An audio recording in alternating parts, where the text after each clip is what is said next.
nakakaranas tayo ng mga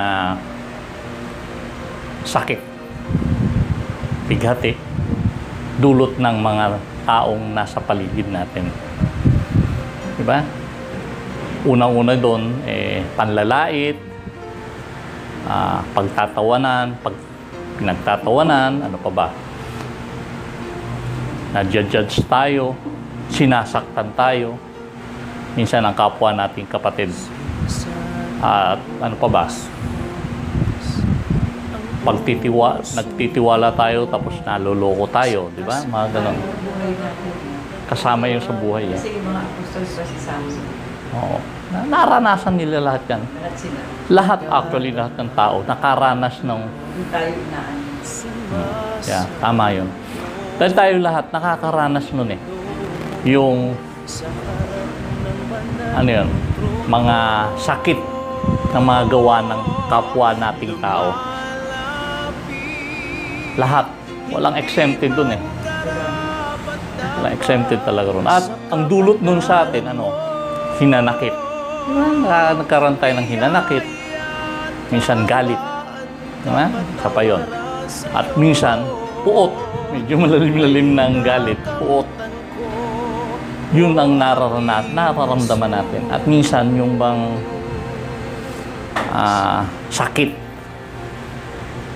Sakit sa dibdib. Oo. Yun talaga ang kung ano. Doon tayo nasusubok kung kaya nating magpatawad. Diba? Kasi, dahil yung pagpapatawad, doon natin na napapakita yung ugali ng isang Kristiyano. Actually, hindi lang ugali ng Kristiyano, yun yung ugali ng Diyos. Diba? Yung pagpapatawad, hindi pwede maging ugali ng kaawa yun eh. Diba? At alam ng mga disipulo yun. Sa Matthew 18, pamilyar kayo rito sa verse na to. Matthew 18, 21 to 35. Medyo mahaba-haba ito tungkol sa parable ng isang lingkod na hindi marunong magpatawad. Diba? Siguro pamilyar kayo ron. Ganito nakalagay. Si Pedro nagtanong kay Jesus, Panginoon, ilang beses ko bang papatawarin ang aking kapwa? Ayun. Hindi ako mahirapang maghawak. Hello. Ilang beses ko bang patatawarin ang aking kapwa? 7 beses po ba? Diba? Actually, generous si Pedro eh. Kasi sa Amos, ang interpretasyon ng mga panahon na yon, ang pagpapatawad hanggang 3. Pang-4, pwede mo nang huwag patawarin. Dahil napakahirap magpatawad Ito lang, yung isang beses nga lang, mahirap na magpatawad eh. Diba nga, hindi kaya magpatawad yung isang beses eh. Yung 3 beses, sabi nga, generous na yon. Pag pang-4, sabi, ang kultura nun, pag pang-4, pwede mo nang huwag patawarin. Yun yung standard ng pagpapatawad. Kaya si Pedro, siguro, gusto niyang ma-impress sa kanyang Panginoon. Hindi natin alam, Ginawa niya, dinoble niya. 6 plus 1, dinagdagan pa niya isa. 7. Kaya tanong niya, Panginoon, ilang beses ba dapat nating patawarin ang nagkasala sa atin? 7 beses po ba? Kasi ang number na 7 is a perfect number, paniniwala ng mga Hudyo. Di ba? Kasi yun yung araw na namahinga ang Diyos, pang 7 araw. Diba? Kaya considered na ang 7 is a perfect number. Kaya sabi ni Pedro, Panginoon, 7 beses po ba? Sumagot ang Panginoon, hindi 7 beses, kundi 7 po times 7. Kung hindi ako nagkakamali, ang sagot doon 470. Di ba? Pero actually, hindi ang paniniwala noon, ang ibig sabihin ng Panginoon doon, 77. Pero actually, ang ano yun, it is a figure of speech. Walang numero ang pagpapatawad. Walang nagbibilang kung ilang beses mo pa tatawarin ang kapwa mo. Ibig sabihin, limitless ang pagpapatawad. Actually, sa panahon natin ngayon, pag tinanong mo tao, kaya mo magpatawad? Depende, sasabihin nila. Pag paulit-ulit na gagawin sa akin, ba't naman magpapatawad? Diba? Eh, kung pinatawad ko ngayon, bukas gagawin na naman. Siguro sa una, pwede. O sabi na, meron naman sasagot. Depende siguro kung gaano kalaki yung kasalanan ginawa. Pag masyadong malaki, pinatay yung anak ko, kaya ko bang patawarin yun? Diba? O, yung kasalanan nung gumawa sa akin, pinutol yung kamay ko. Tapos humingi ng tawad. Ako nagsasaper, siya, buo ang kamay, buo ang katawan, ay ako putol ang kamay, patatawarin ko siya araw-araw, hirap ako gumalaw dahil putol ang kamay ko. O binulag kaya yung mata ko. Araw-araw nagsasaper ako, yung sasabihin mo, patatawarin ko. Yeah. Very complicated sa panahon natin ngayon. Pag sinabi mong patatawarin, ang sagot na rin ng tao, depende. Complicated masyado. O, meron pa yung iba sagot, patatawarin ko siya, pero huwag niya siya magpapakita kahit kailan. Di ba? Meron ganun di ba? Na patatawarin ko siya, pero huwag na siya magpakita sa akin kahit kailan. Pero actually, ang pagpapatawad, ang ibig sabihin ng Panginoon, patawarin mo siya because utos ko. Ito yung standard ng tao. Diba? Reasonable naman yung standard ng tao Patawarin mo siya kung hindi na siya uulit. Patawarin mo siya kung hindi ganun kalaki ang kasalanan niya. O, ang iba sa, mag-suffer muna siya, saka ko siya patatawarin. Diba? Meron din ganon, di ba? Pero sa Diyos, eto, patawarin mo siya dahil utos ko sa inyo, magpatawaran kayo. Isa-psychology size naman ng iba yan, nagpatawad ka kasi bigatin mo yan Pag hindi ka nagpatawad, araw-araw yung ginawa niyang kasalanan, dala-dala mo yan Kaya dapat lang na magpatawad ka dahil kung hindi, siya nag-i-enjoy, ikaw, sa sakit ng dibdib mo, nagsasuffer ka dahil hindi ka nagpapatawad. Excess luggage yan sa'yo, di ba? Ibig sabihin, kagibatan niya sa'yo, siya, patay na, ikaw nagsasuffer pa rin dahil hindi ka nagpatawad. Diba? May mga taong gano'n, di ba? Yung galit na galit siya sa tao, yung tao patay na, pero siya, nagsasuffer pa rin dahil hindi siya papatawad. Kaya para sa psychologist, para ma-let go ka, makalaya ka, magpatawad ka. Pero babalikan natin yung one. Kaya tayo nagpapatawad in a biblical way because utos sa atin ng Diyos. Dahil yung kwento niya. Doon sa kwento niya, ganito yung kasunod nun. Merong isang hari na pinatawag niya yung kanyang mga lingkod. At merong isa may utang sa kanya na napakalaki. Ang utang 10,000 talents. 10,000 talent. Kung katumbas ngayon, actually, sabi doon ng my scholar, katumbas ito ng 33 kilos ng gold. Isang kilo lang, milyonaryo ka na Di ba? Yung 33, milyon na ang utang ng taong yun, na may utang doon sa hari. Kaya ang ginawa nung sinisingil ng hari, nagmakaawa itong servant, yung lingkod. Panginoon, bigyan mo pa ako ng palugit. Kasi ang parusa sa kanya sana, ibebenta yung asawa niya at anak para makabayad siya. Diba? Kaya humingi ng tao, nagpatira pa at Panginoon, patawarin mo po ako, bigyan mo ako ng palugit. Babayaran kita, bibigyan mo lang ako ng palugit, babayaran kita. Naawa ngayon yung hari. Hindi lang siya binigyan ng palugit. Sige, pinatatawad na kita sa kasalanan, sa utang mo sa akin, wala ka ng utang. Imagine ang utang mo, milyon-milyon, tapos may nagsabi sa'yo na, Ron, wala ka ng utang. Di ba? Siguro tuwang-tuwa ka, di ba? Para nanalo ng loto. Di ba?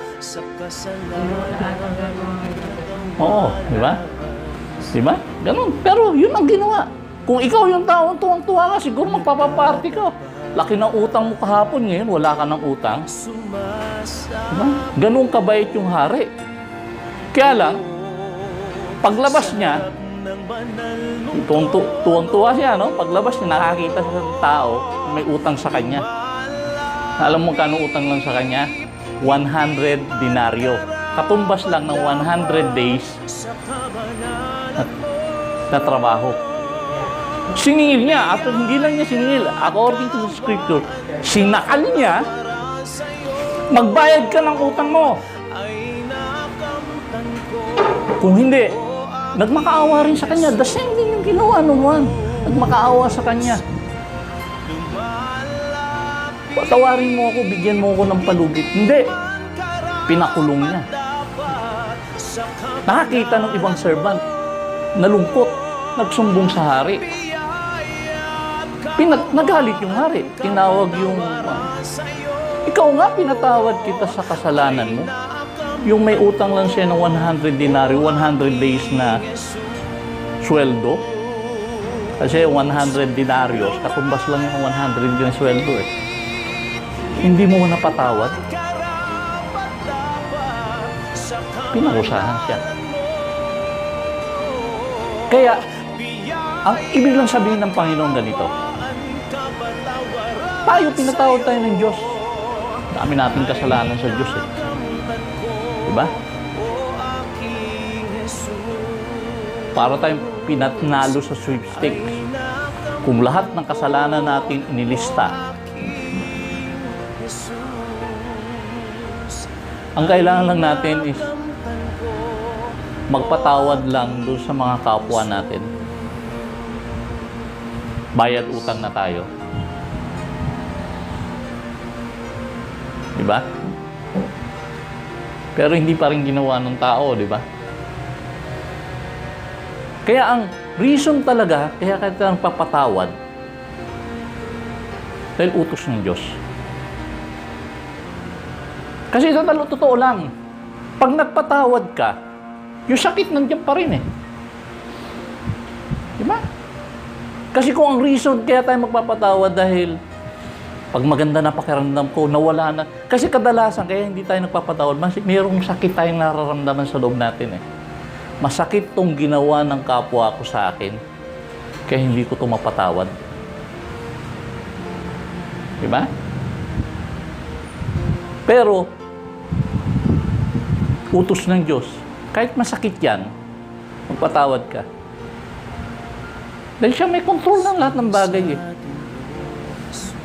Kasama yun sa buhay eh. Di ba? Kasama sa buhay ang masaktan.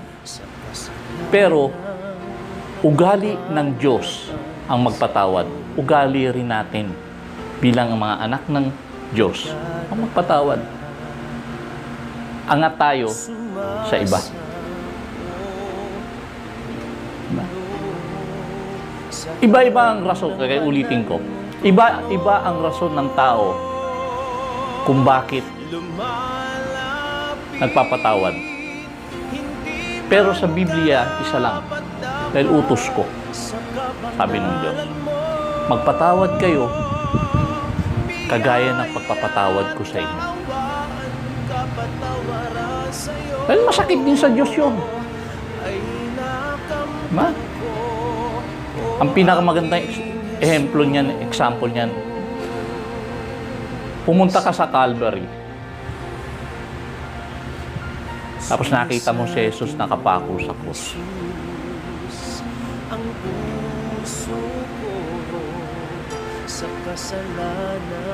Ano bang ginawa ko?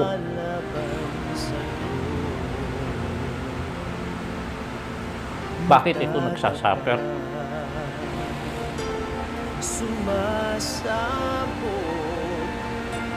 Diba? Tapos sasabihin ng Panginoon Jesus sa atin, sa Diyos Ama, patawarin mo po sila sapagkat hindi nila nalalaman ang kanilang ginagawa. Diba? Ibig sabihin, pag naintindihan mo ang kapatawaran ng Diyos, kaya mong patawarin lahat ng kasalanan ng kapwa mo. Diba? Paglabas mo ng Calvary, nakita mo yung kapatid mo na sinunto ka lang, kaya mong patawarin yan. Nakita mo yung kapatid mo na pinagtawanan ka lang,